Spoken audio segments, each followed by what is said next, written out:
que vous avez un message à donner à toute la communauté Chabad en cette année 5770? Oui, bien sûr, un message et un message important. C'est ce que j'ai voulu apporter dès Rosh Hashanah, à partir de cette couverture qui a fait beaucoup de bruit avec le rabbi en photo pour ce Rosh Hashanah 5770. Oui, c'était quelque part de dire coucou, c'est 5770, ami Chabad, ça y est, là c'est votre année. C'est votre année. Ça veut dire que même sans être Chabad, même si on se sent Chabad au fond de nous, cette année doit être ponctuée d'un tas d'événements Chabad. On est dans l'année 5770. On devrait maintenant, et c'est Chaz Shalom, pas un reproche, mais au contraire c'est une constatation qui peut être très constructive, il n'y a pas d'événement. Qu'est-ce qui se passe? On devrait aujourd'hui, chaque semaine, chaque 15 jours ou chaque mois de toute cette année 5770, avoir des éléments, des événements, pardonnez-moi, et d'éléments à promouvoir Chabad. Il est important. On en a parlé, comment dirais-je, au téléphone, etc.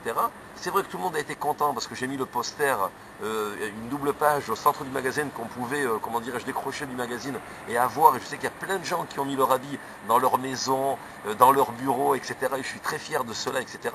Vous vous rendez compte? Je suis conscient qu'aujourd'hui, il y a des statistiques qui sont passées, que la photo qui a été la plus publiée, pardonnez-moi, au monde, la photo qui a été la plus vue au monde, j'étais persuadé que ça allait être une star de la chanson ou un chef d'État, etc. Et aujourd'hui, on dit que c'est le rabbi de Lubavitch. C'est le rabbi qui est la photo, comment dirais-je, la plus vue. Alors je m'étonne aujourd'hui de dire que l'année a commencé il y a déjà un petit moment, et je trouve qu'il n'y a pas eu un événement national. 5770. Oui, créer un événement national, de nouvelles initiatives au niveau international, etc. Et je peux vous dire que moi, au niveau, comment dirais-je, à notre niveau, à notre petit niveau, au niveau de notre magazine, etc., national en Israël, est devenu aujourd'hui international, parce que je sais qu'il est énormément regardé aujourd'hui par Internet, je peux vous dire qu'on vous suivra, on fera la promotion de cet événement, et même si vous avez besoin d'un présentateur pour le faire, vous savez que c'était mon ancien métier, radio, télé, etc., mais en tout cas, je serais très heureux de présenter un grand événement sur une très grande scène, devant des milliers, voire des millions de personnes, pour Chabad 5770. Mais vous savez, il vous reste encore peu de temps. On est en plein dedans, mais c'est cette année. Il ne faut pas attendre l'année prochaine. Voilà mon message.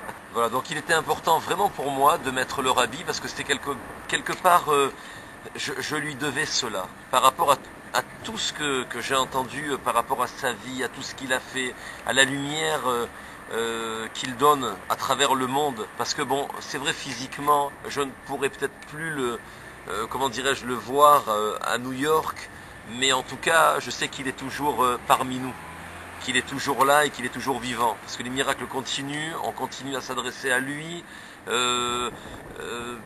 J'ai eu la chance aussi pour ce Hanouka, et c'est très particulier.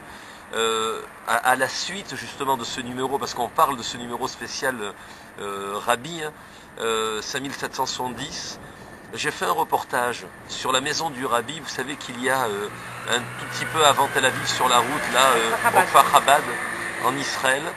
Et ça a été pour moi l'occasion d'aller là-bas, parce que j'ai reçu un coup de téléphone justement du responsable. C'est une famille francophone de Lyon qui a repris justement le Kfar Chabad. Monsieur Lata. Et c'est monsieur Lata, c'est ça. Et donc j'ai eu la possibilité d'être invité. Donc j'ai répondu bien évidemment à cet appel, et pour moi c'était très, très émouvant.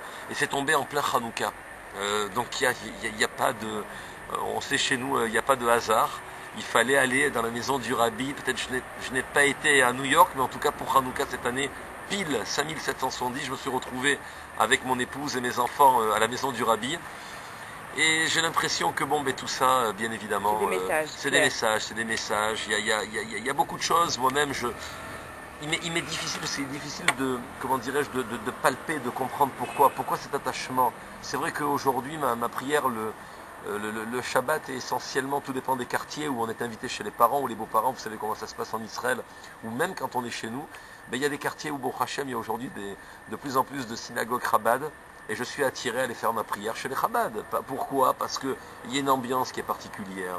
C'est des synagogues où on ne va pas demander à vos enfants, comment dirais-je, de se taire, parce qu'on est tous dans le même cas, c'est des grandes familles, Dieu bénisse. Donc on se sent bien quand on prie, comment dirais-je, chez Chabad. Au-delà de ça, on a pris l'habitude à rester à l'apéritif avec ses tables blanches, Rengaine. ses nappes blanches, etc. Et bon, il y a une convivialité qu'il n'y a pas sincèrement ailleurs. On Donc, voit quand même dans Futé Magazine que de plus en plus il y a du codège dedans. oui. Beaucoup aussi de rubriques concernant le rabbi, des histoires du rabbi, du Rav Dinovich, du Rav Pachter. Pourquoi cet engouement comme ça au sujet du rabbi? Franchement, on a l'impression quand on ouvre ce Futé Magazine que vous êtes vraiment Chabad, quoi. Oh, sûrement dans l'âme. Voilà, Ça, c'est ça. je vous le confirme. Tout le monde est Chabad en Comme, fait maintenant. oui, oui, et puis comme on dit, hein, c'est vrai que l'habit fait pas le moine ou le chapeau fait pas bon, mais en tout cas, oui, bien sûr, franchement, oui, c'est comme ça que je ressens les choses. Mais Est-ce que vous je- étudiez un peu vous Chabad vous-même? Vous J'ai- étudiez le Tanya, vous étudiez... oui, j'ai des amis qui sont Chabad et j'ai eu l'occasion d'avoir beaucoup d'enseignements sur le Tanya, Ah bien ouais? sûr, oui, oui, oui. Bon, ça c'est des choses que je raconte pas en général. D'accord, Je y a suis pas de toujours souci. gêné de raconter ce qu'on fait ou ce qu'on fait pas, mais en tout cas oui. Yechi Adonenu, Morenu, Vera Benu, Meler, à Mashiach, Lerolam, Vared.